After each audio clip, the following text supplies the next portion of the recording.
പിറ്റേന്ന് രാവിലെ കോളേജിൽ പോവാൻ വേണ്ടി വണ്ടിയിൽ കയറുകയായിരുന്നു പ്രിയയും പൂജയും മിന്നുവും. പൂജയുടെ പിറകിലായിട്ടാണ് മിന്നുള്ളത്, പ്രിയ അവളുടെ ബുള്ളറ്റിലും. അന്നേരമാണ് അച്ഛൻ്റെയും അമ്മയുടെയും കൂടെ അമ്പലത്തിൽ പോയി തിരികെ വരുന്ന ആദ്യം അവർ കാണുന്നത്. കസവുമുണ്ടും റെഡ് ഷർട്ടും ആയിരുന്നു അവൻ്റെ വേഷം. കാറിൽ നിന്ന് ഇറങ്ങുന്ന ആദ്യം പ്രിയ ഒരു നിമിഷം നോക്കി നിന്ന് പോയിരുന്നു. അവനെ ആ വേഷത്തിൽ കാണാൻ അത്രയും ഭംഗിയുണ്ടായിരുന്നു. പ്രിയയുടെ ആ നോട്ടം ആദ്യം ശ്രദ്ധിച്ചിരുന്നു. അമ്മ അച്ഛൻ്റെ കൂടെ വന്നോളൂ കേട്ടോ, ഞാൻ ഇവരുടെ കൂടെ പോയിക്കോളാം, കാറിൽ നിന്നിറങ്ങിയ ആദി തൻ്റെ അമ്മയോട് പറഞ്ഞു. ആദ്യം നീ ഒന്നും കഴിച്ചില്ലല്ലോ. അത് കുഴപ്പമില്ല അമ്മ, ഞാൻ ക്യാൻറ്റീനിൽ നിന്ന് കഴിച്ചോളാം, എനിക്കിന്ന് യൂണിയൻ്റെ മീറ്റിംഗ് ഉള്ളതാ. എലക്ഷൻ ആവാറായല്ലോ. എന്നാൽ ശരി, നീ വിട്ടോ, നന്ദിനി ആദിയോടെന്ന പോലെ പറഞ്ഞ ശേഷം പ്രിയക്കും പൂജയ്ക്കും മിന്നുവിന് നേരെ തിരിഞ്ഞുകൊണ്ട് പറഞ്ഞു. ഇന്ന് ആദിയുടെ പിറന്നാളാണ്, രാത്രി ഇവിടെ ചെറിയൊരു ഡിന്നർ സെറ്റ് ചെയ്യുന്നുണ്ട്. വേറെ ആരുമില്ല, ഇവൻ്റെ ഫ്രണ്ട്സും പിന്നെ എൻ്റെയും ശങ്കറിൻ്റെയും പാരൻസും അടുത്ത ഫ്രണ്ട്സും മാത്രമേ ഉള്ളൂ.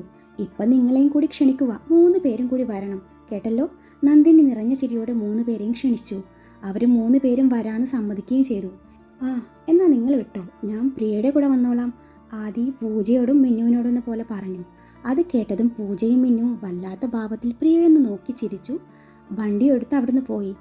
അവർ പോയതും ആദി പ്രിയയുടെ അരികിൽ ചെന്നു. ലൈസൻസ് കയ്യിലുണ്ടല്ലോ അല്ലേ? ഇല്ല. അതെന്താ എടുക്കാത്തത്? എനിക്ക് ലൈസൻസ് ഇല്ല. ലൈസൻസ് ഇല്ലേ? ഇല്ല, എനിക്ക് 18 വയസ്സ് ജസ്റ്റ് ആയതേ ഉള്ളൂ. 18 വയസ്സായതേ ഉള്ളൂ? പക്ഷെ കണ്ടാ പറയില്ല കേട്ടോ. ആദിയുടെ ആ പറച്ചിൽ കേട്ട് അവൾക്കെന്തോ വല്ലായ്മ പോലെ തോന്നി. അത് മനസ്സിലാക്കി ആദി തിരുത്തി പറഞ്ഞു.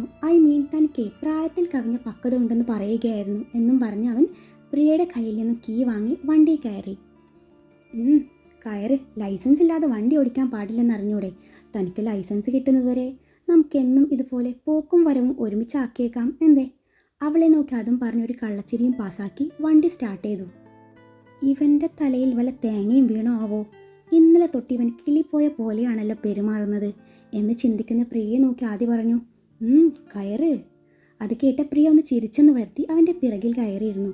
തൊട്ടടുത്ത നിമിഷം ആദ്യ ബുള്ളറ്റ് പറപ്പിച്ചു വിട്ടു. വേണമെങ്കിൽ എന്നെ മുറുക്കി പിടിച്ചോ. ആദിയുടെ പറച്ചിൽ കേട്ട് പ്രിയയുടെ കിളികൾ ഓരോന്നായി പോയിക്കൊണ്ടിരിക്കുവാണ്. അല്ല, എൻ്റെ ബർത്ത്ഡേ ആയിട്ട് എൻ്റെ ഒന്ന് വിഷ് ചെയ്യായിരുന്നു. സോറി, ഞാൻ മറന്നു. Happy birthday. ചോദിച്ചു വാങ്ങിയ വിഷ്. Anyway thanks. രാത്രിക്ക് പാർട്ടിക്ക് വരണം കേട്ടോ. അവളൊരു മൂളലിൽ ഒതുക്കി. തനിക്ക് ഇതുപോലുള്ള ആൺപിള്ളേരുടെ ടൈപ്പ് കോസ്റ്റ്യൂം മാത്രമേ ഉള്ളൂ? തനിക്ക് നന്നായിട്ട് ചേരുന്നൊക്കെ ഉണ്ട്, പക്ഷെ ചുരിദാറിട്ട ഒന്നുകൂടി അടിപൊളിയായിരിക്കും. കയ്യിലുണ്ടെങ്കിൽ പാർട്ടിക്ക് വരുമ്പോൾ ട്രൈ ചെയ്തൂടെ? എൻ്റെ ഊഹം തെറ്റിയിട്ടില്ല. ഇവൻ്റെ തലക്ക് തേങ്ങ വീണത് തന്നെ. ഇല്ലെങ്കിൽ ഇങ്ങനെ ഒലിപ്പിക്കോ? ഫസ്റ്റ് എന്തൊരു ഷോ ആയിരുന്നു, പ്രിയ മനസ്സിൽ വിചാരിക്കുകയാണ്. ഇതേ സമയം ആദിയുടെ മുഖത്ത് വിരിയുന്ന ഭാവങ്ങളൊന്നും അവൾ അറിയുന്നുണ്ടായിരുന്നില്ല. അല്ല, ആദി ഇലക്ഷന് മത്സരിക്കുന്നുണ്ടോ? പ്രിയ പതിയെ വിഷയം മാറ്റി തുടങ്ങി. ചെയർമാൻ പോസ്റ്റ് ഇത്തവണ എനിക്കുള്ളതാ. പിന്നെ വൈസ് ചെയർമാൻ പോസ്റ്റ് ഒരു ലേഡി സ്റ്റുഡൻ്റ് ആയിരിക്കുമല്ലോ. എൻ്റെ ബെസ്റ്റ് ഫ്രണ്ട് നിമിഷാണ് മത്സരിക്കുന്നത്. ആ പോസ്റ്റിലെ എതിർ സ്ഥാനാർത്ഥി ശക്തരാണെന്നാണ് അറിയാൻ കഴിഞ്ഞത്. അതുകൊണ്ട് അവളെ എങ്ങനെയും ജയിപ്പിക്കണം. കൂടാതെ ഭൂരിപക്ഷം നേടി ഇത്തവണയും ഭരണം കൈപ്പിടിയിൽ ഒതുക്കണം. അതാണ് എൻ്റെ ലക്ഷ്യം. അല്ല, പ്രിയ ഏത് പാർട്ടിയാ? എനിക്കങ്ങനെ ഇന്ന പാർട്ടിയൊന്നുമില്ല. എനിക്കിഷ്ടപ്പെട്ട ആൾക്ക് വോട്ട് കൊടുക്കും. എന്നാൽ പ്രിയയുടെ വോട്ട് എനിക്ക് തന്നെ അല്ലേ? ആദ്യം പിന്നെ ഗ്യാപ്പ് കിട്ടാൻ വേണ്ടി കാത്തു നിൽക്കുകയാണല്ലോ ഗോൾ അടിച്ചു വിടാൻ. ഞാനൊന്ന് ആലോചിക്കട്ടെ, പ്രിയ പറഞ്ഞു. ആലോചിച്ചിട്ട് മതി. പിന്നെ ഒരു പാർട്ടിയിലും ഇല്ലെന്ന് പറയരുത്. ഏതെങ്കിലും ഒരു പാർട്ടിയിൽ മെമ്പർഷിപ്പ് എടുത്തൂടെ? വേണമെങ്കിൽ ഞങ്ങളുടെ കൂടെ കൂടിക്കോ. ശരി, എന്നാൽ കൂടിക്കളയാം, പ്രിയ ചെറുചിരിയാലെ പറഞ്ഞു. ഇരുവരും ഓരോന്ന് സംസാരിച്ചു. അപ്പോഴേക്കും കോളേജ് എത്തിയിരുന്നു. ഇരുവരും വണ്ടിയിൽ നിന്ന് ഇറങ്ങി. ആദ്യ വണ്ടിയുടെ കീ പ്രിയക്ക് നേരെ നീട്ടി. പ്രിയ അത് വാങ്ങിക്കാൻ വന്നപ്പോഴേക്കും ആദ്യ കൈ പിൻവലിച്ചു. കീ തൻ്റെ പോക്കറ്റിലിട്ടതും പ്രിയ അവനെ ചോദ്യഭാവത്തിൽ നോക്കി. കീ എൻ്റെ കയ്യിൽ ഇരുന്നോട്ടെ, വൈകുന്നേരം നമുക്ക് ഒരുമിച്ച് പോവാം. അതും പറഞ്ഞു അവൻ അവൾക്ക് മനോഹരമായ ചിരി സമ്മാനിച്ചു നടന്നു നീങ്ങി. അവൻ്റെ ആ ചിരിയിൽ പ്രിയ മതിമറന്നു അവന് പിന്നാലെ നടന്നു. കീരിയും പാമ്പുമായി നടന്നവർ ഒരുമിച്ച് വരുന്നത് കണ്ട് ഷെബിയും ശ്യാമൊക്കെയും വായും പൊളിച്ച് നോക്കി നിൽക്കുകയാണ്. എല്ലാവരും തന്നെ നോക്കുന്നത് കണ്ടതും പ്രിയ അവർക്കൊക്കെ ഒരു പുഞ്ചിരി സമ്മാനിച്ചു ക്ലാസ്സിലേക്ക് നടന്നു. അപ്പോഴേക്കും അവളുടെ ഫോണിലേക്ക് മനുവിൻ്റെ നമ്പറിൽ നിന്നും ഒരു കോൾ വന്നിരുന്നു. അവൾ കുറച്ച് മാറി നിന്ന് അവനോട് സംസാരിച്ചു. പെട്ടെന്ന് കോൾ അവസാനിപ്പിച്ച് ക്ലാസ്സിലേക്ക് പോയി. ആദ്യ ഹവർ രേവതി മാഡത്തിൻ്റെ ആയിരുന്നു. കഴിഞ്ഞ ദിവസം തന്നെ ക്ലാസ്സിൽ നിന്ന് പുറത്താക്കിയ രേവതിയെ കണ്ടപ്പോഴേ പ്രിയക്ക് ക്ലാസ്സിലിരിക്കാനുള്ള താല്പര്യം പോയി കിട്ടി. കയറിപ്പോയില്ലേ, ഇനി എങ്ങനെയാ ഇറങ്ങുക എന്ന് ആലോചിക്കുകയായിരുന്നു പ്രിയ. എന്നാൽ ഇതേ സമയം പ്രിയയുടെ പ്രവൃത്തികൾ ശ്രദ്ധിക്കുകയായിരുന്നു രേവതി. നയനയ്ക്ക് വാക്ക് കൊടുത്തതായിരുന്നു അവൾക്കിട്ട് ഇന്നൊരു പണി കൊടുക്കാന്ന്. നയന രേവതിയെ നോക്കി കണ്ണുകൊണ്ട് എന്തോ കാണിച്ചതും രേവതി എല്ലാം ശരിയാക്കാം എന്ന പോലെ നിഗൂഢമായി മന്ദഹസിച്ചു. Students, all of you close your books. ഇന്നലെ എടുത്ത ഭാഗത്ത് നിന്ന് ഞാൻ ക്വസ്റ്റ്യൻ ചോദിക്കുവാണ്. രേവതി അത് പറഞ്ഞതും എല്ലാവരും പുസ്തകം പൂട്ടി. ആദ്യം ബോയ്സിൻ്റെ സൈഡിൽ നിന്നും കുറച്ച് പേരോട് ചോദ്യങ്ങൾ ചോദിച്ചതും ചിലരൊക്കെ ആൻസർ പറഞ്ഞു, ബാക്കിയുള്ളവർ പറഞ്ഞില്ല. അവർക്ക് ഇമ്പോസിഷൻ കൊടുക്കുകയും ചെയ്തു. പിന്നീട് ഗേൾസിൻ്റെ ഭാഗത്തു നിന്നും ചോദിച്ചു തുടങ്ങി. അതിൻ്റെ കൂടെ പ്രിയയോടും ചോദിച്ചു. എനിക്കറിയില്ല മാഡം, ഞാൻ ഇന്നലെ ക്ലാസ്സിലില്ലായിരുന്നെന്ന് പ്രിയ പറഞ്ഞപ്പോൾ അവൾക്ക് 500 തവണ ഇമ്പോസിഷൻ കൊടുത്തു. സോറി മാഡം, എന്നെക്കൊണ്ട് എഴുതാൻ പറ്റില്ല, വേണമെങ്കിൽ നാളെ പഠിച്ചിട്ട് വരാം, പ്രിയ ഉറപ്പിച്ച് പറഞ്ഞു. ഞാൻ പറഞ്ഞതങ്ങ് കേട്ടാൽ മതി, ഇങ്ങോട്ട് കൂടുതൽ പറയാൻ നിൽക്കണ്ട, രേവതി പ്രിയയെ നോക്കി പുച്ഛിച്ചുകൊണ്ട് പറഞ്ഞു. അത് പറ്റില്ലല്ലോ മാഡം, ഈ ഭാഗം എടുക്കുമ്പോൾ ഞാനില്ലായിരുന്നു, പിന്നെ ഞാൻ എങ്ങനെയാ പറയുക? എങ്കിൽ ശരി, നീ പഠിച്ച ഭാഗത്ത് നിന്ന് ചോദിക്കാം എന്നും പറഞ്ഞ് കഴിഞ്ഞ വർഷത്തെ കെമിസ്ട്രിയിലെ ഒരു ടഫ് പ്രോബ്ലം സോൾവ് ചെയ്യാൻ വേണ്ടി അവളോട് പറഞ്ഞു. രേവതി മാഡം ക്വസ്റ്റ്യൻ ബോർഡിൽ എഴുതി അത് സോൾവ് ചെയ്യാൻ വേണ്ടി പ്രിയയോട് പറഞ്ഞതും പ്രിയ ഒരു നിമിഷം ഒന്ന് ആലോചിച്ച് നിന്നു. ശേഷം അത് പുല്ല് പോലെ സോൾവ് ചെയ്ത് തൻ്റെ സീറ്റിൽ വന്നിരുന്നതും രേവതി കാറ്റഴിച്ച ബലൂൺ പോലെയായി. അപ്പോഴേക്കും രേവതിക്ക് പ്രിയയെ പറ്റി ഏകദേശം ഒരു ധാരണ കിട്ടിയിരുന്നു. ആളൊരു ഔട്ട്സ്റ്റാൻഡിങ് സ്റ്റുഡൻ്റ് ആണെന്ന് രേവതിക്ക് തോന്നി. ക്ലാസ്സിലുടനീളം രേവതി പ്രിയയെ ശ്രദ്ധിച്ചിരുന്നു. അവളുടെ കണ്ണുകളിൽ എന്തോ ഒരു വിഷമം ഒളിഞ്ഞു കിടക്കുന്നത് അവർ മനസ്സിലാക്കിയിരുന്നു. വൈകുന്നേരം പ്രിയ ആദിയുടെ കൂടെ തന്നെയാണ് തിരിച്ച് വീട്ടിലേക്ക് പോയത്. ഒരു 7 മണിയൊക്കെ ആയപ്പോഴാണ് പ്രിയ പാർട്ടിക്ക് പോകാൻ വേണ്ടി റെഡിയാവുന്നത്. മിന്നുവിൻ്റെ വാർഡ്രോബിൽ നിന്നും off white and mint green കോമ്പിനേഷനുള്ള ചുരിദാർ എടുത്ത് ഡ്രസ്സിംഗ് റൂമിലേക്ക് നടക്കുന്ന പ്രിയയെ കണ്ട് മിന്നുവും പൂജയും വായും പൊളിച്ച് നിൽക്കുകയാണ്. അവൾ ചുരിദാറൊന്നും ധരിക്കില്ലായിരുന്നു, അതാണ് അവരങ്ങനെ നോക്കിയത്. കുറച്ചു നേരം കഴിഞ്ഞതും പ്രിയ ഡ്രസ്സും ധരിച്ച് പുറത്തേക്ക് വന്നു. എടി പൂജയെ, എവിടെയോ ഒരു ലവ് മണക്കുന്നില്ലേ എന്നൊരു സംശയം. നിനക്ക് മണക്കുന്നുണ്ടോ അതോ എനിക്ക് മാത്രമാണോ? മിന്നു പ്രിയയെ പാളി നോക്കിക്കൊണ്ട് പൂജയോടെന്ന പോലെ ചോദിച്ചു. എനിക്കും മണക്കുന്നുണ്ട്, നിനക്കോടി? പൂജ പ്രിയയോട് ചോദിച്ചു. എനിക്കിപ്പോൾ ഇതിനെതിരെ പ്രതികരിക്കാൻ തീരെ താല്പര്യമില്ല, വൈകാതെ നിങ്ങൾക്കെല്ലാം മനസ്സിലാവും. തൽക്കാലം നിങ്ങളെന്നെ ഒന്ന് ഹെൽപ്പ് ചെയ്തേ. ഈ ഡ്രസ്സിന് മാച്ചായിട്ട് ഹെയർ ഒന്ന് സെറ്റ് ചെയ്യണം, പിന്നെ സിമ്പിൾ ഓർണമെൻറ്റ്സ്, പിന്നെ ഒരു ചപ്പൽ. ചപ്പൽ ഇത് മതി എന്നും പറഞ്ഞ് മിന്നുവിൻ്റെ സെമി ഹീൽഡ് ചപ്പൽ എടുത്തിട്ടു. എടി അത് എനിക്കിടാനുള്ളതാ, മിന്നു അവളെ നോക്കി കെറിവിച്ചുകൊണ്ട് പറഞ്ഞു. നീ വേറെ വല്ലതിട്ടാൽ മതി, അല്ലെങ്കിൽ നിനക്കെന്തിനാ ഇത്രയും ആർഭാടം? പ്രിയ മിന്നുവിൻ്റെ കവള് വലിച്ചുകൊണ്ട് പറഞ്ഞു. നിനക്ക് ആർഭാടമാവാമെങ്കിൽ എനിക്കും ആയിക്കൂടെ? എന്താ മോൾക്ക് ആർഭാടിച്ച് വല്ലവരെയും വീഴ്ത്താനുണ്ടോ? പ്രിയ മിന്നുവിന് നേരെ പുരികം പൊക്കിക്കൊണ്ട് ചോദിച്ചു. ഇനിയിപ്പോൾ ഉണ്ടെങ്കിൽ തന്നെ ഒരു പഴത്തൊലി ഇട്ട് കൊടുത്താൽ മതി, അവൻ വീണോളും. എങ്കിൽ ആദ്യം വീഴ്ത്താനും പഴത്തൊലി പോരായിരുന്നോ? എൻ്റെ വിലപിടിപ്പുള്ള ഈ ഡ്രസ്സ് ഇട്ടിട്ട് വേണമായിരുന്നു. മിന്നു കലിപ്പിലാണ്. ഹേയ്, അവന് പഴത്തൊലിയൊന്നും ഏൽക്കില്ല മോളെ, അവനെ 1.5 മുതലാണ്. ശരിക്കും നിനക്ക് അവനോട് പ്രേമാണോ അതോ നിൻ്റെ മനസ്സിൽ മറ്റെന്തെങ്കിലും ഉദ്ദേശം? പൂജയുടെ ചോദ്യം കേട്ട് പ്രിയ മറുപടി ഒരു ചിരിയിൽ ഒതുക്കി കളഞ്ഞു. ശേഷം മൂവരും പെട്ടെന്ന് റെഡിയായി ആദിയുടെ വീട് ലക്ഷ്യം വെച്ച് നടന്നു. പാർട്ടിയിലുടനീളം ആദിയുടെ കണ്ണുകൾ പ്രിയയിലായിരുന്നു. തിരിച്ച് പ്രിയയുടെ നോട്ടം ഒരുവനിൽ മാത്രം ഒതുങ്ങി നിന്നു. പക്ഷേ ഇരുവരും അങ്ങോട്ടും ഇങ്ങോട്ടും ഒന്നും മിണ്ടിയിരുന്നില്ല. ഇതേ സമയം ആദിയുടെ കൂട്ടുകാരായ ശ്യാം, ഷെബി, ഗോകുൽ, നിമിഷ എന്നിവരായി പ്രിയയും പൂജയും മിന്നുവും കമ്പനിയായി. അങ്ങനെ കേക്ക് കട്ടിങ്ങും ഫുഡൊക്കെയും കഴിച്ചു കഴിഞ്ഞ് ആദിയുടെ വക കിടിലൻ സോങ് ഉണ്ടായിരുന്നു. അത് നല്ലൊരു സിംഗർ കൂടിയായിരുന്നു. ആദിയുടെ പാട്ടിൽ ലയിച്ച് പോയിരിക്കുകയാണ് പ്രിയ. വീണ്ടും അവൻ്റെ സ്വരം കേൾക്കാൻ അവൾക്ക് തോന്നിപ്പോയി. അങ്ങനെ പാർട്ടി കഴിഞ്ഞ് പ്രിയയും ഫ്രണ്ട്സും ഇറങ്ങാൻ നേരാണ് പ്രിയ ആദിയോട് ചോദിക്കുന്നത്, ഞാനൊരു ഗിഫ്റ്റ് തന്നാൽ സ്വീകരിക്കുമെന്ന്. Why not? അത് കേട്ടതും പ്രിയ തൻ്റെ ഹാൻഡ് ബാഗിൽ നിന്നും ഒരു കുഞ്ഞു ബോക്സ് എടുത്ത് അവന് നേരെ നീട്ടി. ആദ്യം അത് തുറന്നു നോക്കി. മെൻസിൻ്റെ പ്ലാറ്റിനം ബ്രേസ്ലെറ്റ് ആയിരുന്നു അത്. ഗിഫ്റ്റ് എങ്ങനെയാ തരിക? ശേഷം കെട്ടിത്ത എന്ന പോലെ വലത് കൈ അവൾക്ക് നേരെ നീട്ടിയതും അവളത് അവൻ്റെ കൈ കെട്ടിക്കൊടുത്തു. കൊള്ളാം, എനിക്കിഷ്ടപ്പെട്ടു എന്നും പറഞ്ഞ് ആദ്യം അവളെ വല്ലാത്ത ഭാവത്തിലൊന്ന് നോക്കി. എന്നാ ഞാൻ പോട്ടെ ആദി, ഗുഡ് നൈറ്റ്. പ്രിയ ആദിയെ നോക്കി അതും പറഞ്ഞ് മുറ്റത്തേക്ക് ഇറങ്ങി. പ്രിയ പോയതും ഷെബിയും ശ്യാമും ഗോകുലും വന്ന് ആദിയെ കാര്യമായിട്ട് വാരുകയാണ്. കൊച്ചു കള്ളൻ, ഞങ്ങൾ കണ്ടു. കുറഞ്ഞത് 1 ലക്ഷമെങ്കിലും ഇതിന് വിലയുണ്ടാവും. ശരിക്കും ഇതിൻ്റെയൊക്കെ അർത്ഥം എന്താ? ശ്യാം ആദിയുടെ കൈ തിരിച്ചും മറിച്ചു നോക്കിക്കൊണ്ട് ചോദിച്ചു. അതാണ് എനിക്കും അറിയാത്തത്, ആദ്യം നിസ്സാരമട്ടി പറഞ്ഞു. ഓ, ഒന്നും അറിയാത്ത പോലെ ഇനി ഞങ്ങളോട് ഒളിക്കണോ? സത്യമായിട്ടും എനിക്കൊരു പിടുത്തമില്ല. എന്നിട്ടാണ് അവളോട് ഇത് കെട്ടിത്തരാൻ പറഞ്ഞത്. അത് പിന്നെ ഒരു മനസ്സുഖം, അത്രയേ ഉള്ളൂ. ഞാൻ അവളെ വിശദമായി പഠിച്ചുകൊണ്ടിരിക്കുക. എടാ ആദ്യം അവൾക്ക് നിന്നോട് എന്തോ ഒരിതുണ്ട്. പാർട്ടിയിലുടനീളം അവളുടെ കണ്ണുകൾ നിന്നിൽ മാത്രമായിരുന്നു. അത് ഞാൻ കണ്ടതാ. ഷെബി ആദിയുടെ തോളിൽ കൈയിട്ടുകൊണ്ട് പറഞ്ഞു. വരട്ടെ, നമുക്ക് നോക്കാം.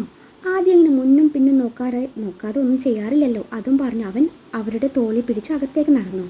പാർട്ടിയൊക്കെ കഴിഞ്ഞു, എല്ലാവരും യാത്രയായി. അപ്പോഴേക്കും സമയം 12 കഴിഞ്ഞിരുന്നു. ആദ്യ കിടക്കാനായി തൻ്റെ മുറിയിലേക്ക് പോയി. ആദ്യ ബെഡിൽ മലർന്നു കിടന്ന ഒരു തലയണ എടുത്ത് ഇറുകെ പുണർന്നു.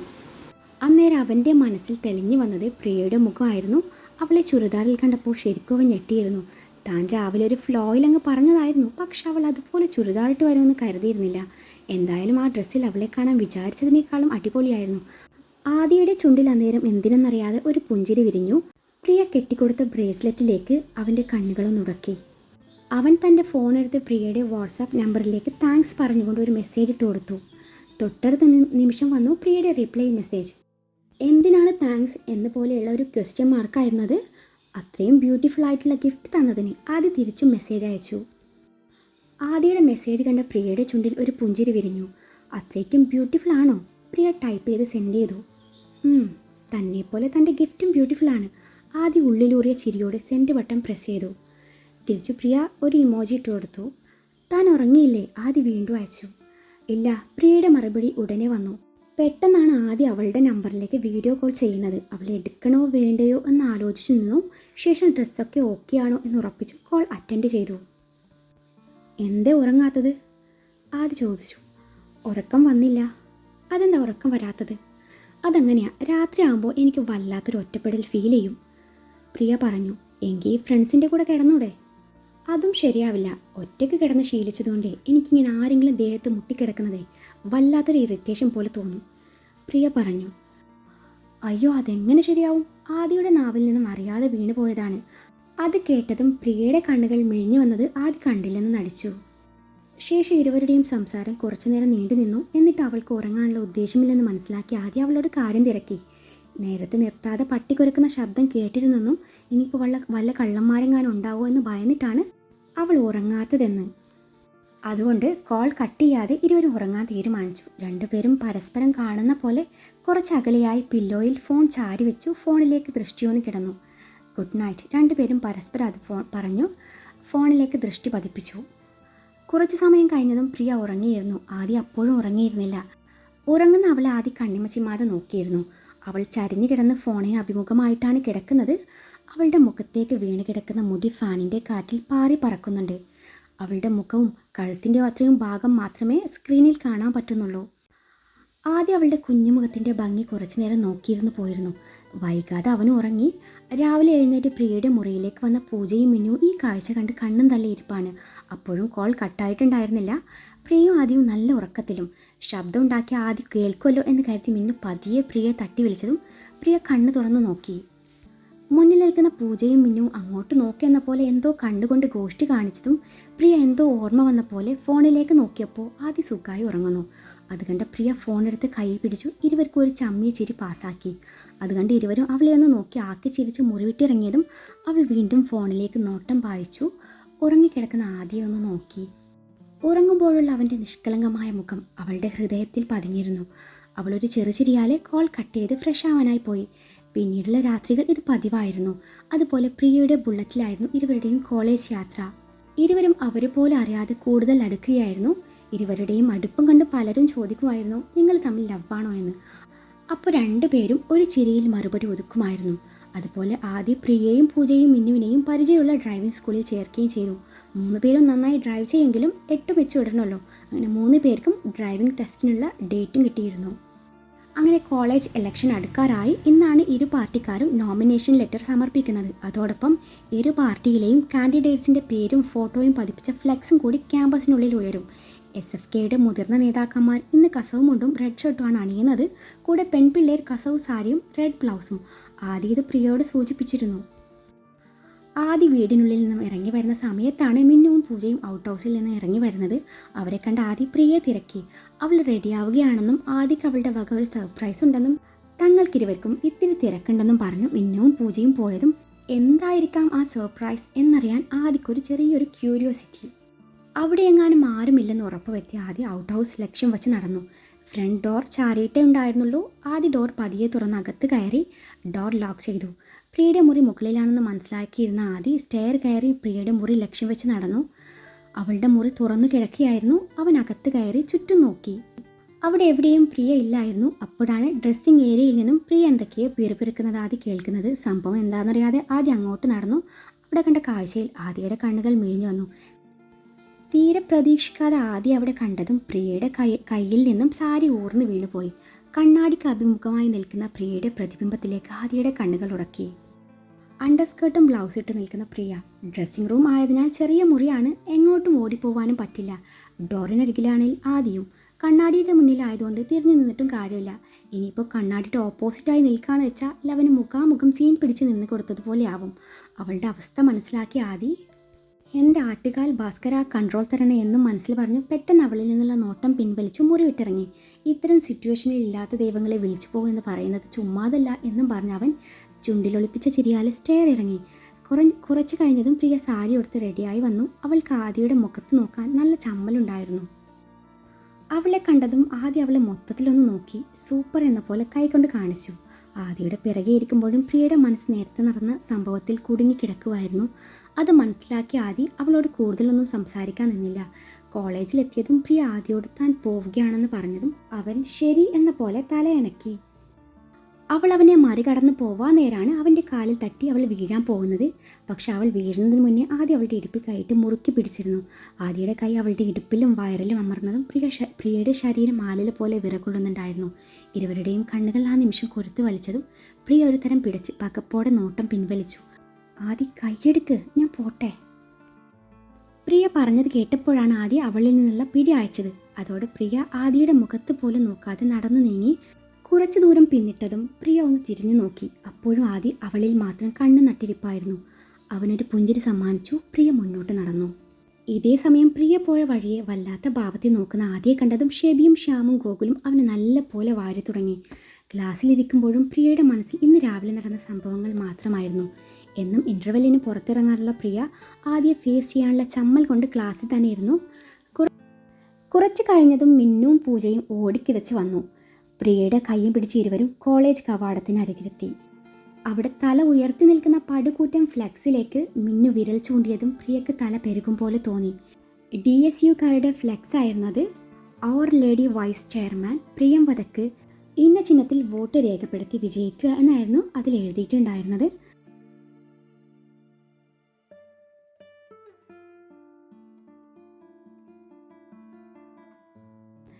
എടി എന്തൊക്കെയായത്? നീ ഇത്രയും നാൾ ആദ്യേട്ടൻ്റെ കൂടെ നടന്നിട്ട് ഇതായിരുന്നല്ലേ എല്ലാം വഴിയെ മനസ്സിലാവുമെന്ന് പറഞ്ഞത്? ഇത്രയും വേണ്ടിയിരുന്നില്ല പ്രിയ. ഇന്നത്തെ നിന്റെ കോസ്റ്റ്യൂം പോലും ആദ്യേട്ടന് വേണ്ടിയാണെന്ന് പറഞ്ഞിട്ട് പൂജ പ്രിയോട് ഇത്തിരി കടുപ്പിച്ച് ചോദിച്ചു. എടി ഇതൊന്നും ഞാൻ അറിഞ്ഞോണ്ടല്ല, സത്യം. വേണ്ട പ്രിയ, നീ ഇനിയും കള്ളം പറഞ്ഞ് ബുദ്ധിമുട്ടണമെന്നില്ല. ആ മനുവേട്ടനുമായി നീ ഇടയ്ക്കിടെ ഫോണിൽ സംസാരിക്കുന്നത് ഞങ്ങൾ ശ്രദ്ധിച്ചിരുന്നു. എന്നാലും ഇത്രയും പ്രതീക്ഷിച്ചില്ല. മിന്നുവും പ്രിയെ കുറ്റപ്പെടുത്തി. എടി ഞാൻ പറയുന്നത് നിങ്ങളൊന്ന് മനസ്സിലാക്ക്. ആദ്യം തോൽപ്പിക്കുക എന്നൊരു ഉദ്ദേശം എനിക്കുണ്ടായിരുന്നു. അതിനുവേണ്ടി മനുവും കൂട്ടരും എന്നെ സമീപിച്ചിരുന്നതുമാണ്. ഞാൻ ആദ്യം അവരോട് ഓക്കെ പറഞ്ഞതാ. പിന്നെ എനിക്കെന്തോ ആദിയുടെ ക്യാരക്ടർ അറിഞ്ഞപ്പോൾ ഞാനത് വേണ്ടെന്ന് വെക്കുകയായിരുന്നു. God promise. പക്ഷേ ഇവന്മാർ ആദ്യം തോൽപ്പിക്കാൻ വേണ്ടി എന്നെ കരുവാക്കുമെന്ന് ഞാൻ അറിഞ്ഞിരുന്നില്ല. പ്രിയ അത് പറഞ്ഞ് തീരുന്നതിന് മുന്നേ മനുവും ടീമും അങ്ങോട്ട് വന്നു. മനുവിനെ കണ്ടതും പ്രിയ അവനെ ദഹിപ്പിച്ച് നോക്കി. എന്താ ഇതിൻ്റെയൊക്കെ അർത്ഥം? പ്രിയ മനുവിനോടെന്ന പോലെ ചോദിച്ചു. ഇതാണ് ഞാൻ തന്നോട് പറഞ്ഞ ആ റിവെഞ്ച്. ഇത് കണ്ട് ആദ്യം ഞെട്ടും. തന്നെ ഇപ്പോൾ കോളേജിൽ എല്ലാവർക്കും വലിയ കാര്യമാണ്. അതുകൊണ്ട് അവരുടെ സ്ഥാനാർത്ഥി നിമിഷക്കെതിരെ മത്സരിക്കാൻ എന്തുകൊണ്ടും യോഗ്യത തനിക്ക് തന്നെയാണ്. വൈസ് ചെയർമാൻ പോസ്റ്റ് നമുക്ക് തന്നെ കിട്ടണം. നോ, എനിക്കിത് സമ്മതമല്ല. എന്നോട് ചോദിക്കാതെ നോമിനേഷൻ ലെറ്റർ സമർപ്പിക്കാൻ ആര് പറഞ്ഞു? ഞാനിത് പിൻവലിക്കാൻ പോവുകയാണ് എന്നും പറഞ്ഞ് പ്രിയ അവിടെ നിന്ന് നടക്കാൻ ഒരുങ്ങുമ്പോഴാണ് ആദ്യം ഫ്രണ്ട്സും അങ്ങോട്ട് വരുന്നത്. ആദ്യം പ്രിയ ഒന്ന് ദഹിപ്പിച്ച് നോക്കി. ശേഷം മനുവിന് നേരെ തിരിഞ്ഞുകൊണ്ട് പറഞ്ഞു, നീ ഇതല്ല ഇതിനപ്പുറം കളിക്കുമെന്ന് എനിക്കറിയാടാ പന്നെ. ഇവളെപ്പോലൊരു പീറപ്പെണ്ണിനെ വെച്ച് ആദ്യം തോൽപ്പിക്കാമെന്ന് കരുതിയോ? വൈസ് ചെയർമാൻ പോസ്റ്റ് അത് ഞങ്ങൾ തന്നെ നേടിയിരിക്കും. അതും പറഞ്ഞ് പ്രിയെ ഒന്നുകൂടെ നോക്കി അവൻ നടക്കാനൊരുങ്ങി. അത് പ്ലീസ് എന്നെ ഒന്ന് വിശ്വസിക്കേ, ഇതൊന്നും എനിക്കറിയില്ലായിരുന്നു. ഞാൻ ഈ നോമിനേഷൻ പിൻവലിക്കാൻ തയ്യാറാണ്, പ്രിയ ആദ്യോടെന്ന പോലെ പറഞ്ഞു. പൊടി പുല്ലേ, നിന്നെ എനിക്ക് ആദ്യം ഒരു സംശയം ഉണ്ടായിരുന്നു. ഇടയ്ക്കെപ്പോഴോ ഞാൻ നിന്നെ വിശ്വസിച്ചു പോയി. അത്രയും അവളോട് പറഞ്ഞ് ആദ്യം പോകാൻ നേരാണ് ഗോകുൽ അങ്ങോട്ട് പാഞ്ഞു വരുന്നത്. എടാ നമ്മുടെ നിമിഷ, അവളെ ഗോകുൽ അത്രയും പറഞ്ഞു നിർത്തി. എന്താടാ നീ തെളിച്ച് പറ ഗോകുൽ. അത് പിന്നെ അവൾ ആ ജെറി ഉപദ്രവിക്കാൻ ശ്രമിച്ചതാ. ആ സ്റ്റോർ റൂമിൻ്റെ ഭാഗത്തെ ഒഴിഞ്ഞ ക്ലാസ് റൂമിൽ അവളെ ഗോകുൽ വീണ്ടും തപ്പിത്തടഞ്ഞു. പിന്നെ അവൾ ആ മുറിയിൽ നിന്നും എങ്ങനെ ഓടി രക്ഷപ്പെടുകയായിരുന്നു. എടാ എന്നിട്ട് അവൾ എവിടെ? അവൾ അവിടെ നമ്മുടെ ക്ലാസ് മുറിയിലുണ്ട്. അത് കേട്ടതും ആദ്യം ബാക്കിയുള്ളവരും നിമിഷയുടെ അരികിലേക്ക് ഓടുകയായിരുന്നു. അവരുടെ ക്ലാസ്സിലെ നന്ദിനിയുടെ തോളിൽ മുഖം പൂഴ്ത്തി കിടക്കുകയാണ് നിമിഷ. ആദി വന്നതറിഞ്ഞതും അവൾ തല ഉയർത്തി ആദ്യം ഒന്ന് നോക്കി. അവളുടെ ഡ്രസ്സിൻ്റെ കൈ ചെറുതായി കീറിയിട്ടുണ്ട്. അത് ഷോൾ കൊണ്ട് മറച്ചു പിടിച്ചിട്ടുണ്ട്. കണ്ണൊക്കെ കലങ്ങി മുടിയൊക്കെ അഴിഞ്ഞുലഞ്ഞ് അവളാകെ അവശയായിട്ടുണ്ട്. ആദ്യം കണ്ടതും അവളുടെ കണ്ണുകൾ ഒന്നുകൂടി നിറഞ്ഞു. എന്താടി സംഭവിച്ചേ? നീ എങ്ങനെ അവിടെ എത്തി? ആദി അവളുടെ അരികെ വന്നുകൊണ്ട് ചോദിച്ചു. അത് എന്നോട് പ്രിയ പറഞ്ഞത്. ആ മുറിയുടെ ഭാഗത്ത് നീ എന്നെ അന്വേഷിക്കുന്നുണ്ടെന്ന്. അങ്ങനെയാ ഞാൻ അങ്ങോട്ട് പോയത്. പിന്നെയാ ആരെന്നെ ആ മുറിയിലേക്ക് പിടിച്ച് വലിക്കുന്നത്.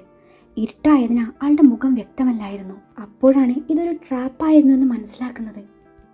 പിന്നെ ഞാൻ എങ്ങനെയോ രക്ഷപ്പെട്ടോടി വരികയായിരുന്നു. ഇതൊക്കെ കേട്ടതും ആദിയുടെ മുഖം വലിഞ്ഞു മുറുകി. കാറ്റുപോലെ ക്ലാസ്സിൽ നിന്നും ഇറങ്ങിപ്പോകുന്ന ആദിക്ക് പിന്നാലെ ശ്യാമും ഷെബിയും ചെന്നു. തനിക്ക് നേരെ വലിഞ്ഞു മുറുക്കിയ മുഖവുമായി വരുന്ന ആദിയെ കണ്ട് പ്രിയ ചെറുതായൊന്ന് പതറി. നീ നിമിഷയോട് ഞാൻ വിളിച്ചിരുന്നെന്ന് പറഞ്ഞ് ആ സ്റ്റോർ റൂമിൻ്റെ ഭാഗത്തേക്ക് പോകാൻ പറഞ്ഞിരുന്നോ? പറഞ്ഞിരുന്നു. ഒരു വട്ടം പോലും ചിന്തിച്ച് നിൽക്കാതെ പ്രിയ പറഞ്ഞു. പുന്നാരം മോളെ, കണ്ടവന്മാർക്ക് കൂട്ടിക്കൊടുക്കാൻ നിനക്ക് അവളെ മാത്രമേ കിട്ടിയുള്ളൂ. സ്വയം അങ്ങ് കിടന്നു കൊടുക്കായിരുന്നില്ലേ? ആദി സ്റ്റോപ്പ് ഇറ്റ്. നീ കാര്യം അറിയാതെ സംസാരിക്കുന്നത്. ഞാൻ നിമിഷയോട് പറഞ്ഞിരുന്നെന്ന് സത്യ. എന്നോട് നിങ്ങളുടെ ക്ലാസ്സിലെ ഷർത്താണ് അക്കാര്യം നിമിഷയോട് പറയാൻ പറഞ്ഞത്. ഞാനത് ആ ചേച്ചിയോട് പറയുകയും ചെയ്തു. പ്രിയ നുരഞ്ഞു പൊന്തിയ ദേഷ്യം കടിച്ചമർത്തി തൻ്റെ ഭാഗം വ്യക്തമാക്കി. എടാ ശ്യാമേ, നീ ആ ശരത്തിനെ ഇങ്ങോട്ട് വിളിച്ചേ. ആദ്യം പറഞ്ഞത് കേട്ടതും ശ്യാമും ഷെബിയും കൂടെ ശരത്തിനെ പൊക്കിക്കൊണ്ട് വന്നു. ശരത്തിനോട് കാര്യം തിരക്കിയപ്പോൾ ശരത് അത് നിഷേധിച്ചതും ആദ്യം പ്രിയക്ക് നേരെ വീണ്ടും തിരിഞ്ഞു. തന്തയില്ലായ്മ കാണിച്ചതും പോലെ കുറ്റം മറ്റൊരാളുടെ മേലെ ചാത്തുന്നോടി പുല്ലേ. ചുമ്മാതല്ല പെട്ടിട്ടപ്പോൾ തൻ്റെ തന്തയും തള്ളയും കളഞ്ഞിട്ട് പോയെ. നല്ല തന്തയ്ക്കും തള്ളക്കും ജനിച്ചിരുന്നേലേ നീ ഇമ്മാതിരി ചീപ്പ് സ്വഭാവം കാണിക്കില്ലായിരുന്നു. ആദ്യം മര്യാദക്ക് സംസാരിക്കണം. ഇത്രയും നേരം ഞാൻ കേട്ടു നിന്നെന്ന് കരുതിയേ ഇനി അങ്ങനെ ഉണ്ടാകുന്ന വരില്ല. പ്രിയയുടെ മുഖം ദേഷ്യത്താൽ ചുവന്നു വന്നു. എന്നെ മര്യാദ പഠിപ്പിക്കാൻ നീ ആരാടി? നീയും അവന്മാരും കൂടി നിമിഷയോട് കാണിച്ചത് തിരിച്ച് ഞാൻ നിന്നോട് ഇവിടെ വെച്ച് കാണിക്കട്ടെ? അത് പറഞ്ഞ് ആദ്യം അവളെ മൊത്തത്തിൽ ഒന്ന് ഒഴിഞ്ഞു നോക്കി. നേരത്തെ ഞാൻ കണ്ടത് ഇവരും കൂടി ഒന്ന് കാണട്ടെന്നേ. അവളുടെ കാതോരം സ്വകാര്യം എന്ന പോലെ അതും പറഞ്ഞ് ആദ്യം പുച്ഛത്തോടെ അവളൊന്ന് നോക്കി. അവൻ്റെ പിടി അവളുടെ മുന്താണിയുടെ പ്ലീറ്റ്സിൽ വീണതും പ്രിയയുടെ കണ്ണുകൾ മിഴിഞ്ഞു വന്നു. ആദിയുടെ പിടി സാരിയിൽ മുറുകിയതും സാരിയുടെ പിന്നഴിഞ്ഞു. സാരി ഊരിപ്പോവും എന്നായപ്പോൾ അവൾ ആദിയുടെ കരണം നോക്കി ഒന്ന് കൊടുത്തതും അവളുടെ മേലെയുള്ള ആദിയുടെ പിടി അയഞ്ഞു. ആദിയുടെ നേരെ കയ്യോങ്ങാൻ അവിടുത്തെ ആൺപിള്ളേർ പോലും മുതിരാറില്ല. അപ്പോഴാണ് ഒരു പെണ്ണ്, അതും എല്ലാവരുടെയും മുന്നിൽ വെച്ച്. ആദിയുടെ മുഖം രക്തവർണ്ണമായി, കണ്ണുകൾ ചുവന്നു വന്നു. ആദിയുടെ കൈ പ്രിയയുടെ കഴുത്തിന് നേരെ നീണ്ടു. പ്രിയയുടെ കണ്ണുകൾ അവൻ്റെ കയ്യിലേക്ക് നീണ്ടു. അവൻ്റെ കയ്യിൽ താൻ കെട്ടിക്കൊടുത്ത ബ്രേസ്ലെറ്റിൽ അവളുടെ കണ്ണുകളൊന്നുടക്കി. അന്നേരം ആദിയുടെ പിടി ഒന്നുകൂടി മുറുകി. അവൾ ചുവരിലൂടെ ഉയർന്നു പൊങ്ങി. ശ്വാസം കിട്ടാതെ പിടയുന്ന പ്രിയയെ കണ്ടതും എല്ലാവരും ആദിയെ പിടിച്ചു മാറ്റി. ഡി പുല്ലെ, നിനക്കെന്നെ ശരിക്കും അറിയില്ല. എൻ്റെ മേലെ കയ്യോങ്ങിയ നിന്നെ ഞാനിവിടെ അധിക കാലമൊന്നും വാഴിക്കില്ല. അതും പറഞ്ഞ് അവൻ ഫ്രണ്ട്സിൻ്റെ കൂടെ നടക്കാനൊരുങ്ങി. ഒന്ന് നിന്നേ. പിന്നിൽ നിന്നും പ്രിയയുടെ ശബ്ദം കേട്ടിട്ടാണ് ആദ്യം കൂട്ടരും തിരിഞ്ഞു നോക്കുന്നത്. എന്നെ വെല്ലുവിളിച്ചിട്ട് അങ്ങനെ ചുമ്മാ അങ്ങ് പോയാൽ എങ്ങനെയാ? താനിന്ന് എൻ്റെ മേലെ ചാർത്തിയ 2 കുറ്റവും അതിൽ എനിക്കൊരു പങ്കുമില്ലെന്ന് എനിക്കും ദൈവത്തിനും പിന്നെ ഇതാ ഇവിടെ മറഞ്ഞു നിന്ന് കളിക്കുന്നവന്മാർക്കും അറിയാം. അത് ഒരു നാൾ തനിക്ക് വ്യക്തമാവും. അത് ഞാൻ ദൈവത്തിന് വിട്ടുകൊടുത്തിരിക്കുന്നു. പക്ഷേ ഇന്ന് താൻ എൻ്റെ മനസ്സും ശരീരവും ഒരുപോലെ അപമാനിക്കാൻ ശ്രമിച്ചിരിക്കുന്നു. ഞാൻ എന്തും ക്ഷമിക്കും. പക്ഷേ എനിക്ക് ജന്മം തന്നവരെയും എൻ്റെ അനാഥത്വത്തെയും പരിഹസിച്ചത് അത് ഞാൻ ഒരിക്കലും ക്ഷമിക്കില്ല. അതിന് ഏതവനായാലും ശരി, അതിന് പ്രിയ പകരം ചോദിച്ചിരിക്കും. തൻ്റെ മുന്നിൽ അങ്ങനെ ഞാൻ തോറ്റുതരാൻ ഒരുക്കമല്ല. അതിൻ്റെ ആദ്യ പടി ഇവിടെ നിന്ന് ആരംഭിക്കുകയാണ്. ഈ ഇലക്ഷനിൽ വൈസ് ചെയർമാൻ പോസ്റ്റ് അത് എന്ത് വില കൊടുത്തും ഈ പ്രിയ നേടിയിരിക്കും. ജയിക്കാൻ ഏതറ്റവും പോവാൻ ഈ പ്രിയക്ക് മടിയില്ല. അതും പറഞ്ഞ് മനുവിന് നേരെ തിരിഞ്ഞു. മനുവേട്ടാ, ഇലക്ഷൻ പ്രചരണം എന്ന് മുതലാണ് തുടങ്ങുന്നത്? ഈ നിമിഷം മുതൽ തുടങ്ങിക്കഴിഞ്ഞു. മനു ആദ്യം ഒന്ന് പാളി നോക്കി വിജയീ ഭാവത്തിൽ പറഞ്ഞു. എങ്കിൽ നമ്മുടെ മുദ്രാവാക്യം അങ്ങ് ഉയരട്ടെ, പ്രിയ മനുവിനോടെന്ന പോലെ പറഞ്ഞു. തൊട്ടടുത്ത നിമിഷം DSUവിൻ്റെ മുദ്രാവാക്യം അവിടെ മുഴങ്ങി. ആദിക്ക് നേരെ രൂക്ഷമായ നോട്ടം നൽകിക്കൊണ്ട് പ്രിയ അവരുടെ കൂടെ പ്രചരണത്തിനിറങ്ങി. ആദി മുഷ്ടി ചുരുട്ടി പിടിച്ച് ദേഷ്യം നിയന്ത്രിച്ചു. പിന്നീടുള്ള ദിവസങ്ങളിൽ ഇരു പാർട്ടിക്കാരും തമ്മിൽ പ്രചരണത്തിൽ കടുത്ത പോരാട്ടം നടന്നു. പ്രിയ മനുവിൻ്റെ കൂടെ എല്ലാത്തിനും മുൻപന്തിയിലുണ്ടായിരുന്നു. അങ്ങനെ നാളെയാണ് ഇലക്ഷൻ നടക്കുന്നത്. ഇലക്ഷൻ്റെ അവസാന ഘട്ടത്തിലെ തിരക്കുകൾ കാരണം ഇരു പാർട്ടിയിലെ മിക്ക സ്ഥാനാർത്ഥികളും പാർട്ടി നേതാക്കന്മാരും രാത്രി 8 മണിവരെ കോളേജിൽ ചിലവഴിച്ചു. അങ്ങനെ എല്ലാം കഴിഞ്ഞ് പ്രിയ കോളേജിൻ്റെ ഇടനാഴിയിലൂടെ നടന്നു നീങ്ങുമ്പോഴാണ് 2 പേർ ചേർന്ന് ആരെയോ താങ്ങി പിടിച്ച് ഒരു ക്ലാസ് മുറിയിലേക്ക് കൊണ്ടുപോകുന്നത് കാണുന്നത്. തിരികെ ആ 2 പേര് ഡോർ ക്ലോസ് ചെയ്ത് മടങ്ങി വരുന്നത് കണ്ടതും പ്രിയ അതാരാണെന്നറിയാൻ ആ ക്ലാസ് മുറിയിലേക്ക് നടന്നു. ക്ലാസ് മുറിയിൽ ഇരുട്ട് പരന്നതിനാൽ ഒന്നും വ്യക്തമല്ലായിരുന്നു. പെട്ടെന്നാണ് അവളുടെ പിന്നിൽ നിന്നും ആരോ വന്ന് അവളുടെ വായ പൊത്തിപ്പിടിക്കുന്നത്. അവളുടെ മുഖത്തേക്ക് എന്തോ സ്പ്രേ ചെയ്തതും അവൾ ബോധമറിഞ്ഞ് വീഴുകയായിരുന്നു. അവളെ താങ്ങി പിടിച്ച് ആ മുറിയുടെ ഒരു ഭാഗത്ത് കിടത്തി അയാൾ മുറി പുറത്തു നിന്നും പൂട്ടി നിഗൂഢമായ ചിരിയോടെ അവിടെ നിന്ന് നടന്നു നീങ്ങി.